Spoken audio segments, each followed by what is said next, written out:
Ganda ng boses ni Miguel, ano? Muntik na marinig. Pero umimik naman siya kanina. So, salamat sa Diyos. So, kasi nung sa bahay, pagka kumakanta si Mikey, minsan kumakanta si Sister April doon. So, masabay si Miguel. So, naisip na kung pwede baka sa special number ay makasumabay. So, okay naman. Na-overwhelm siya. So, hindi naman siya salamat sa Panginoon. So, okay naman. Okay, so unang special number po natin, ano po? At mamaya meron pa tayong isang special number after po ng ating message. But for the meantime, nadako po muna tayo sa salita ng Panginoon. At muli niyo po akong samahan sa ating pong passage na siniseries about proper behavior sa ating pagsamba sa Diyos.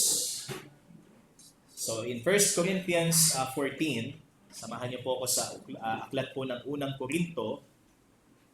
1 Corinthians chapter 14 verse 34 hanggang 40. Aklat ng unang Korinto, kabanata 14, talata 34 hanggang 40. So ito po yung ating babasahin. 1 Corinthians chapter 14 verses 34 to 40. So tayo pong lahat ay magsitayo muli para po sa pagbasa. At ito po ay salita ng Panginoon. 1 Corinthians 14 verse 34. As in all the churches of the saints, the women should keep silent in the churches. For they are not permitted to speak, but should be in submission, as the law also says. If there is anything they desire to learn, let them ask their husbands at home, for it is shameful for a woman to speak in church. Or was it from you that the word of God came? Or are you the only ones it has reached? If anyone thinks that he is a prophet or spiritual, he should acknowledge that the things I am writing to you are a command of the Lord. If anyone does not recognize this, he is not recognized. So my brothers, earnestly desire to prophesy and do not forbid speaking in tongues. But all things should be done decently and in order. Salamat po. Pugin po ang Panginoon. Tayo po'y manalangin. Muli, O Diyos, salamat po sa umagang ito at muli kami po'y lumalapit sa iyo. Hingi po kami ng karunungan, illumination ng Santong Espiritu sa aming pong pakikinig at maging sa aming pong paglalapat. Ay patuloy po na kakayanan na may lapat namin ito, Diyos, sa aming buhay pagsamba at maging sa aming pong pangkalahatang spiritual na buhay. At ang inyo pong tagapagsalita, muli po, humingi po ko sa iyo ng gabay at karunungan, Panginoon, na maghatid ng inyo pong salita. At gamitin niyo po lamang ang instrumento at itago sa likod ng inyo pong kabanalan. At ang lahat ng mga tagapakinig na narito, O Diyos, ikaw din pong siya magpala sa bawat isa, Panginoon. At ang lahat ng ito ay patuloy lamang na maging isang mabangong samyo sa iyo kung paano po kami tutugon sa mensaheng ihahatid po ninyo, Panginoon. At ang lahat ng ito muli ay papuri at pasasalamat po sa iyo lamang, Panginoon, sa pangalan ng anak na si Jesus. Amen at amen. So makakaupo na po tayong lahat, mga kapatid. So muli, ang ating topic is about proper decorum or proper behavior sa ating pagsamba sa Diyos. Mga kapatid, pakatandaan po natin na ang pagsamba is not here. Ano ho? Hindi ho ibig sabihin na worship service lang. Hindi ibig sabihin na kapag tayo nagtitipon lang, doon lang natin i-exercise yung proper behavior. But since ang Panginoon ay nasa lahat ng oras o siya ay nasa lahat ng dako at maaaring yung dako na kinaroroonan po natin ay maging lugar po ng pagsamba, sa kung paano po natin respetuhin ang presensya ng Panginoon. So, kailangan din naman natin i-observe yung pong tinatawag nating proper behavior. So, first, we have that it is obligatory and not optional. So, hindi po choice ng isang Kristiyano na siya ho ay maging magalang sa oras ng pagsamba o i-observe po niya ang mga dapat na gawin habang oras ho ng pagsamba sapagkat ito ho ay obligasyon ayon po sa salita ng Panginoon. Ikalawa, it is observable and not merely appearance. So hindi lang sa ating presensya natin ay papakita ang ating paggalang sa Panginoon, kundi sa kung paano din po tayo gumaya. Kung paano din tayo gumaya sa ating pagpunta ho sa ating pong bahay panambahan at maging sa ating pong oras para katagpuin ang ating pong Panginoon. So, for example, kapag tayo ho ay may quiet time, alangan namang wala tayong pang-itaas na damit, di ba?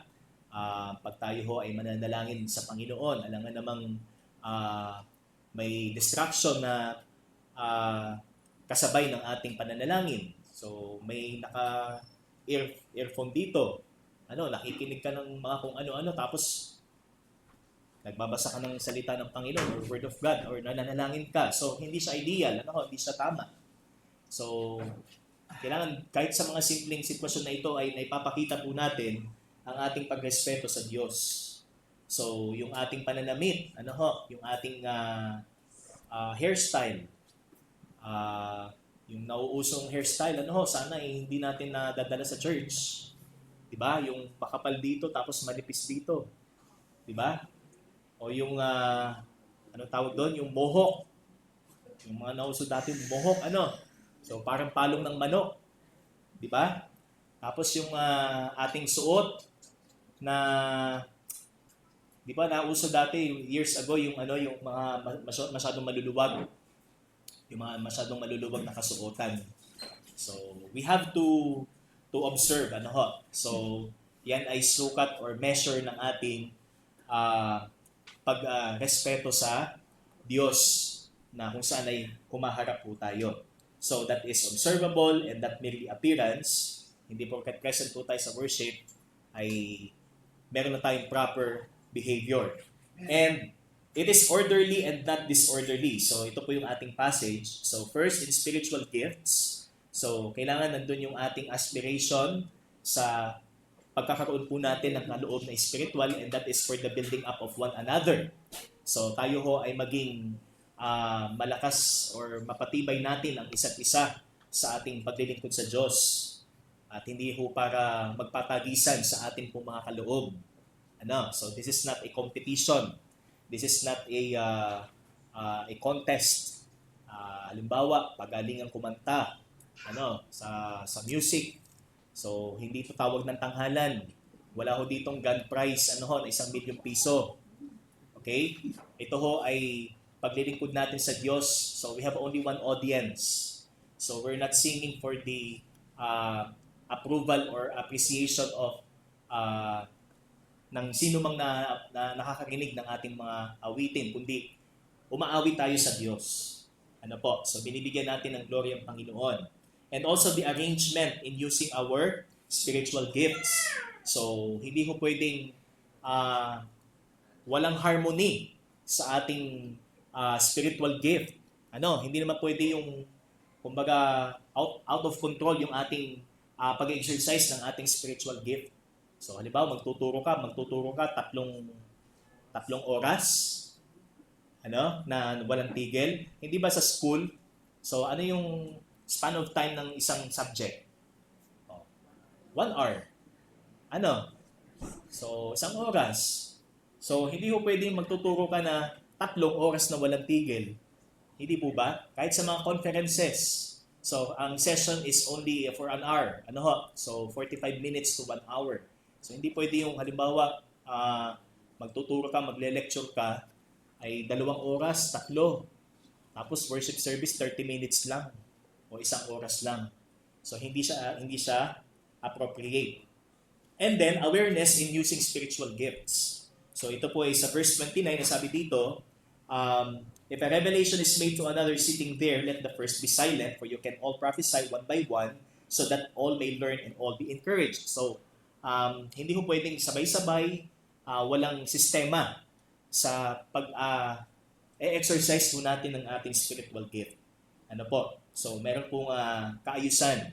Kaya nga po, sabi po sa verse 33, He is not a God of confusion. Ang Diyos natin ay hindi Diyos ng kalituhan o ng kaguluhan, kundi ng kapayapaan. At ito ho ay applied sa lahat ng iglesia, ng mga ligtas. So, sabi dito, as in all the churches of the saints. So, kaya hindi nakataka-taka ho na sa ibang iglesia ho ay wala hong kaayusan. So, naniniwala lang sila sa kanilang mga natatanging kaloob, pero dahil hindi nila ito nagaganap o nagagampanan ng systematically, so kailangan po matukoy pa rin kung talaga bang ito ay galing sa Diyos o hindi. Kaya nga, test the spirits. Sabi po ng 1 Thessalonians 5, so test the spirits. So, kailangan nandun yung ating pagtukoy at yung ating discernment kung lahat ba ng ating gagawin ay naaayon sa Panginoon.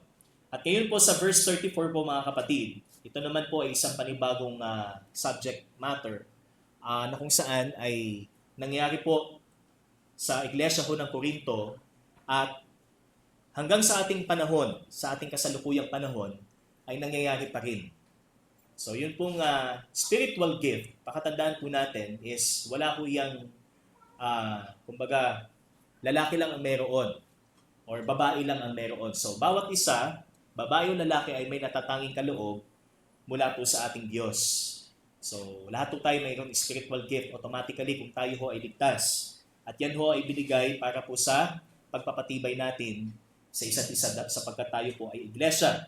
Kaya hindi lamang po yung pag-exercise ng ating spiritual na kaloob ang susi para sa isang maayos na pagsamba. Kinakailangan din ho na maging malinaw sa atin yung tinatawag nating speaking positions or speaking roles. Na para kanino lamang ba naka-intend yun pong pangangaral o yung pangangasiwa o yung pong pagtuturo. Sabi po dito. So, meron po kasi tayong tatlong spiritual na kaloob. Or three categories. Meron po tayong speaking gifts. Meron po tayong serving gifts. And meron din pong tinatawag na sign gifts na alam po natin na ito'y wala na sa ating panahon. Although dito po sa Corinthians, nakita ko natin dun sa dulong bahagi ng ating passage na binasa po kanina na meron pa rin pong tongues and prophecy. So, kasi nga, ongoing pa Hindi pa ho kumpleto ang Bible ng panahon nila. Ngayon, nakumpleto na ho ang Biblia, there's no need na para, sabi nga, merong second evidence or secondary evidence na sumasa iyo ang Santong Espiritu, and that is to speak in tongues. Pero ang ginagamit nila is yung hindi naintindihang lengguwahe. But alam po natin that ito ho ay isang supernatural na gift mula sa Diyos para makapagsalita ka ng isang dialekto o ng isang wika na naintindihan ng iba. So, hindi mo man pinag-aralan, pero binigyan ka ng kakayanan upang salitain or sabihin sa wikang nalalaman po o naintindihan po ng mga taong nais ng Diyos na makarinig ng kanyang salita. Kaya, sabi ho dito is, we have three types of spiritual gifts, but orderly worship has also to do with the person who takes the lead, especially in speaking, sa pagsasalita. Kasi ang sabi po dun sa ating binasa kanina is, the women should keep silent in the churches. For they are not permitted to speak, but should be in submission. So, hindi literal natin dapat i-take yung text na pag sinabing women should be silent. So hindi ibig sabihin na pagka nagsalita yung isang babae ko sa loob ng church, lalo't kung ito naman ay kanyang spiritual gift, let's say gift of encouragement, ini-encourage niya yung kanyang kapatid na nanghihina. So, alangan namang sabihin mo, "Hoy, huwag kang maingay." So hindi ho ganoon ang sinasabi po rito. So the women should keep silent means is subjection. So ito, ang big sabihin po dito is subjection doon sa authority. Na kung saan ay intended lang para sa mga lalaki. Okay? So katulad po ng panahon ngayon. So marami po mga churches na tinatawag nilang pastora. Okay? So ang katwiran is kasi nag-aral ng Bible school. May pinag-aralan. Kumbaga ay edukada. Kaya pastora.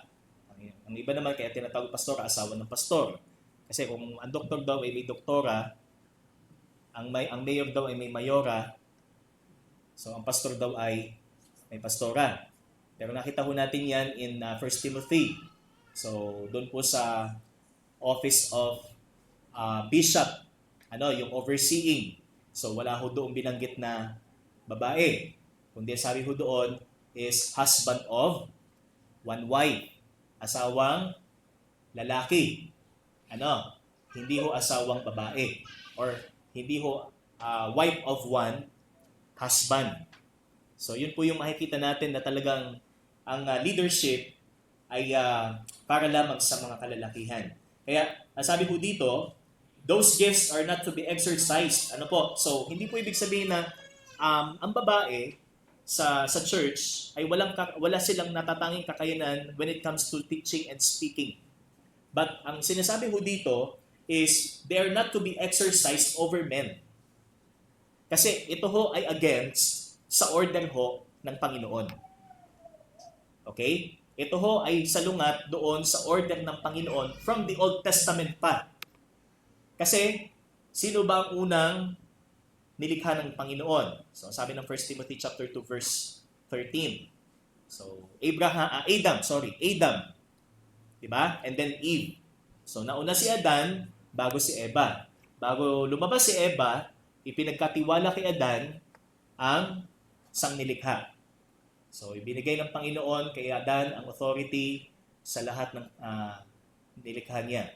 So ganun din po sa pamilya at ganun din po sa iglesia.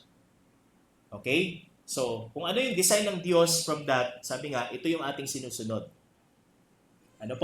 That's why those gifts are not to be exercised over men, and men are the ones ordained by God to lead, not women. Okay? So, ang babae po, hindi sila decide ng Panginoong manguna, but it doesn't mean na hindi sila tinawag ng Panginoon para maglingkod. It doesn't mean na hindi sila tinawag ng Panginoon para i-exercise yung kanilang spiritual gift. Okay? Maaaring meron din silang ministry na magturo. So, pwedeng magturo, but not to the point na ma-overpower o usurpation doon sa kalalakihan. Okay? Kaya, ito po yung ating topic, mga kapatid.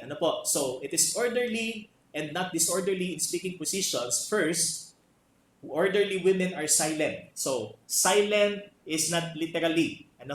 Hindi literal ho na tahimik ang mga kababaihan, kundi subjection o pagpapailalim doon sa authority. So, women were not permitted, in light of the context, they were not permitted to speak so as not to cause confusion and chaos in God's design of leadership. Kasi nga, order po ang pinag-uusapan. So, sa family may order, sa creation may order, sa church may order. Kaya, meron po tayong sinusunod na pattern. So, first, ang Panginoong Jesus as the head of the church. And then yung under ng Panginoon, the overseer or the pastor. Hindi naman pwede sabi nga ay, siyempre, hindi naman pwedeng ang members ko lahat ay babae. Iba-iba babae at lalaki. And then ang manguna ay babae. So, against po doon sa order ng Panginoon. Kaya, the pastor and then the congregation. And to be silent does not mean literally not to speak, but to subject to spiritual authority. So that's the simple, meaning nung sinasabi ko ditong they are to be silent. Sinabi din po in 1 Timothy, ito yung ating cross-reference po. In 1 Timothy chapter 2, verse 11, okay, tingnan po natin. 1 Timothy chapter 2, verse 11. Let a woman learn quietly with all submissiveness. I do not permit a woman to teach or to exercise authority over a man. Rather, she is to remain quiet. For Adam was formed first, then Eve, and Adam was not deceived, but the woman was deceived and became a transgressor. So, wag nating i-take to ng emosyonal mga kapatid. mga babae, yan, kaya nagkagulo-gulo. So, di ba sa bahay nangyayari yan? Na parang ang bunto ng sisilagi nasa babae. So, siyempre, sabi nga, lahat tayo ay accountable. So, kung meron pong chaos sa loob ng tahanan, ang accountable dyan first is ang lalaki. Kasi siya yung nasa authority eh. Okay? Hindi yung sisi mo, yung asawa mo, o kung sino man sa loob ng bahay. Okay? So, likewise sa church, ganun din. So, ito po yung sinasabi dito mga kapatid, na dapat ay maging maliwanag po sa atin. So, sabi dito is, Adam was not deceived, but the woman was deceived and became a transgressor, yet she will be saved through childbearing if they continue in faith and love and holiness with self-control. So, muli po, mga kapatid. So, sabi dyan, to maintain order in our worship. So, kailangan maliwanag sa atin yung ating posisyon. So, yung ating boundaries. So, kailangan meron tayong boundaries. Lalo na sa bahagi ng leadership. Huwag tayong maging indifferent na, kasi madami na ngayon churches na babae na nasa pulpito. Babae na ang nag-officiate ng, meron ba? Sabi nga, officiate ng kasal. Di po ba? So, kumbaga, unti-unti nang na-adapt kung ano yung nagiging trend ng ating daigdig. Yan. Na okay din ang babae sa leadership. Yes, merong gift of leadership, pero not to the point na i-overpower niya ang kalalakihan o ang lalaki. So first, orderly women are silent. That's why, as our application, the role of leadership is reserved for men. Every church member, including women, must recognize this God-ordained role. So, hindi porket tingin mo sa sarili mo, mas may alam ka sa pastor mo, o mas may alam ka sa mga church leaders, hindi mo sila igagalang. Hindi mo sila kikilalanin as church leader. So, sabi nga, you go against sa design ng Diyos para sa church. Kaya nga, sabi po sa Hebrews and 1 Thessalonians, ay obey those who rule over you. So, kailangan nandun yung ating subjection. Amen? Amen. So, that is number 1. And then number 2, orderly women are submissive, mapagpasakop. So, this is God's design. Ito po mga kapatid. Men are to lead in love, women are to submit in love. So, ito yung design ng Panginoon. Not simply men to lead and women to be silent or women to submit, but men to lead in love and women to submit in love. So, sa babae, yung loving submission sa kanyang asawa. So, sa marriage, ang lalaki is loving leadership. Sa kanyang asawang babae. Hindi yung authoritarian. Ikaw ang batas. Kahit hindi makatarungan. Na ang gusto mong mangyari, susunod lang sa yung asawa. So, hindi ganon. Sabi mo dito, they are to lead in love and women are to submit in love. So, our bond, sabi nga, the bond here is love. Okay? So, pinag-isa tayo ng pag-ibig ni Kristo. Kaya, submission. Okay? And it is a lawful one for a woman to be submissive. So, ito ang naaayon po sa batas ng Diyos. Ang maging mapagpasakop, okay, sa kanyang asawa. Submit and it will bring honor to God. So, ito ang kumbaga honorable sa Diyos. Ito ang magbibigay karangalan sa Diyos kung sinusunod mo ang pattern ng Panginoon. So, yan po yung nakakalungkot kasi na may mga Christian families. So, I'm sorry, pero siguro marami ho sigurong makaka-relate dito. Sa decision making, halimbawa, sa loob ng tahanan. Hindi ba? So, parang nangyayari, babae na po ang may huling say. Or, siya yung may hawak ng manibela. Pagka tinanong ang lalaki, itanong mo sa nanay mo. So, So parang nanay na lagi ang tatanungin, hindi na yung tatay. Di ba? So, hindi siya akma. Hindi siya akma sa design ng Panginoon. So, for a woman to be submissive, so, nandun dapat yung pagkilala natin sa authority ng isang lalaki o ng isang leader. Kung sa tahanan, edi ang tatay. Ano po? So, tanungin mo ang tatay mo. Okay? And then, in verse 35, tingnan po natin.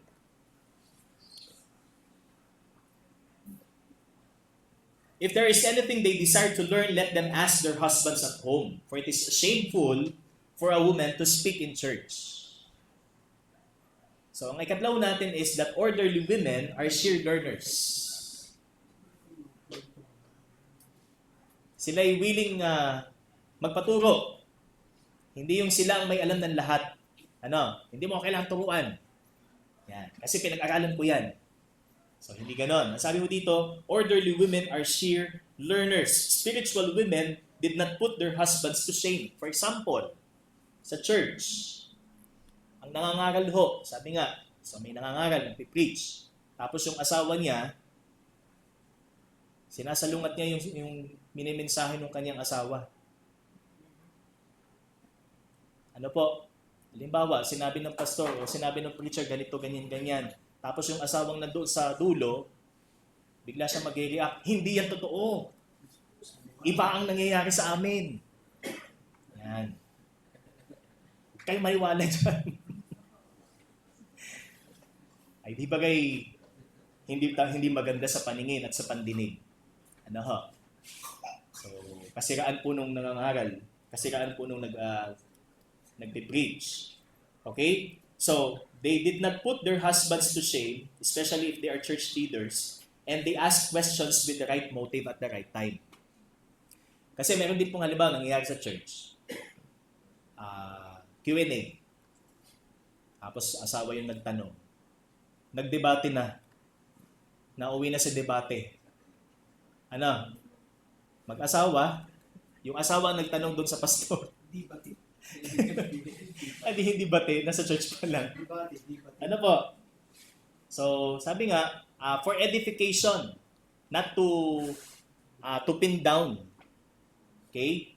Hindi para yurakan natin kung sino yung inilagay ng Panginoon. So, learners. Okay? And it is shameful for women to speak in church. So, it is shameful or disgraceful sa Panginoon. Kaya, let men do the speaking and women seeking wisdom through men. Okay?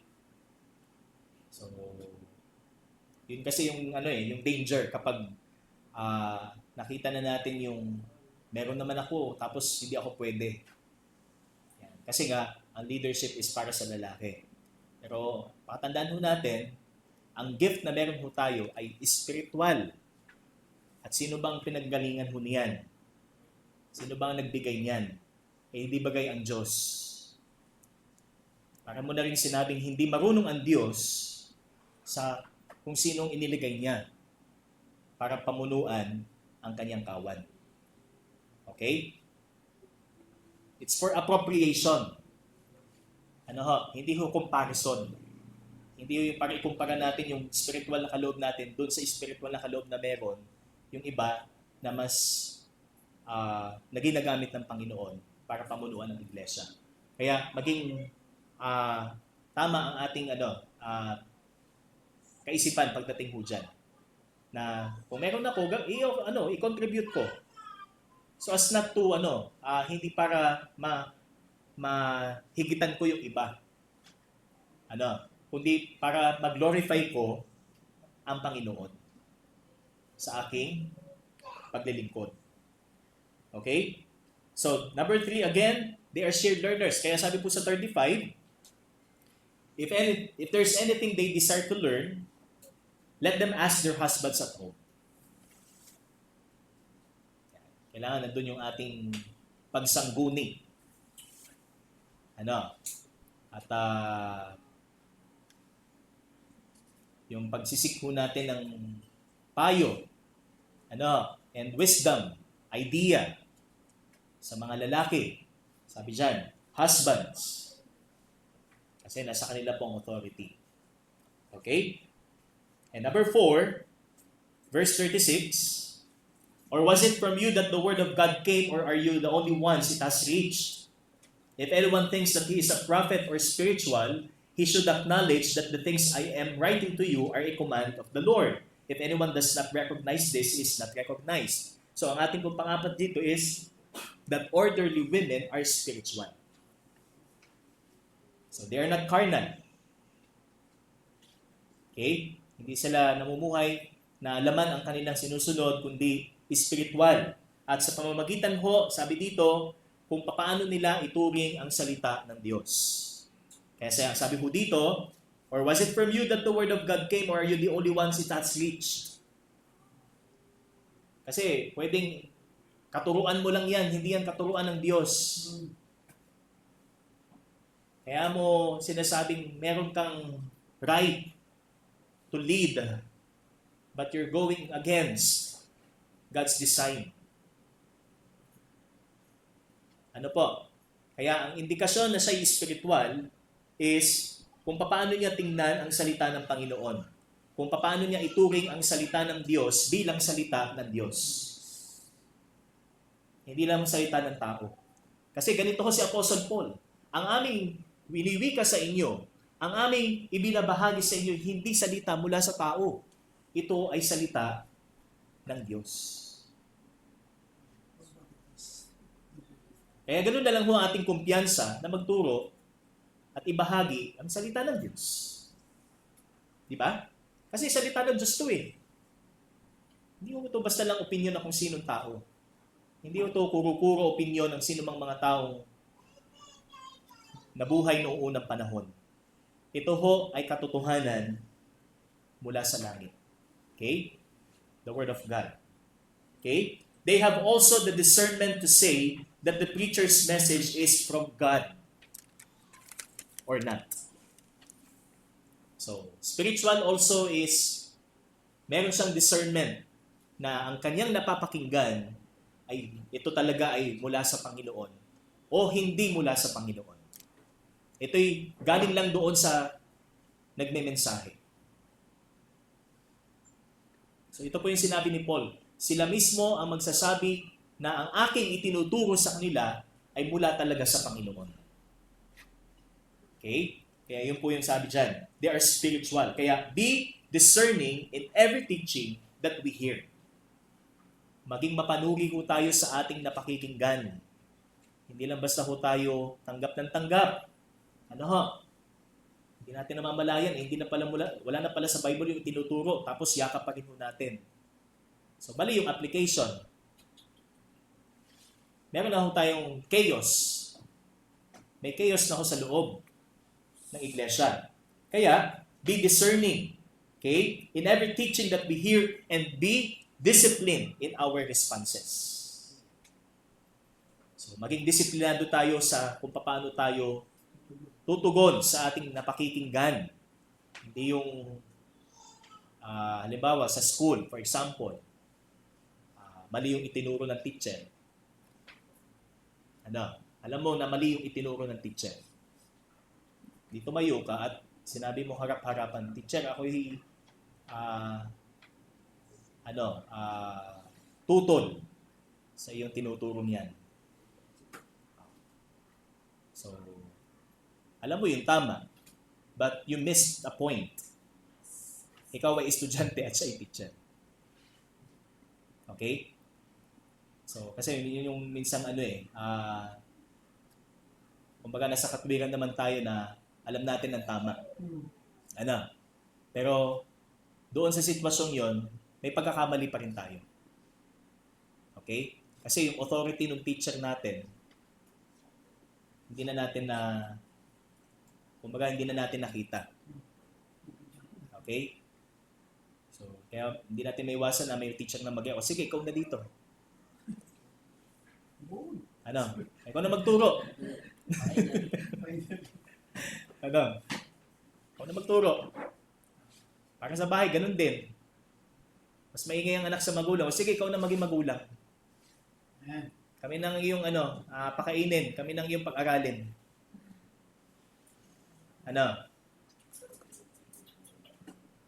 So ito po, spiritual and discernment, sabi dyan. Discipline in our responses. Even inside the church, in time of worship. Kailangan disiplinado ho kung paano tayo kumilos, gumalaw, magsalita. Hindi ibig sabihin na ito'y bagong form of religion ha. Ito ho is yung pagpapakita natin ng respeto sa Panginoon. Kasi ito ho'y pagsamba natin sa Kanya. Amen? Amen. And 39. So ito po yung ating panghuli ho, in general setting. Verse 39, if anyone does not recognize this, he is not recognized. So my brothers, earnestly desire to prophesy, and do not forbid speaking in tongues. So, sinabi na po natin kanina, bakit meron pa rin gift of prophecy and gift of tongues nung panahon ngayon? Kasi nga, nagsisimula pa lang ho ang church. Hindi pa ho kompleto ang Biblia. But, dahan-dahan na po itong nawala nung tapos na ho ang Bible. Ano po? And then verse 39, sabi dyan, 40, but all things should be done decently, or in decency and in order. Kaya use our gifts in decency. So, ang ibig sabihin po is graciously or harmoniously. Okay? Hindi lang basta tayo exercise ng spiritual gift natin na hindi natin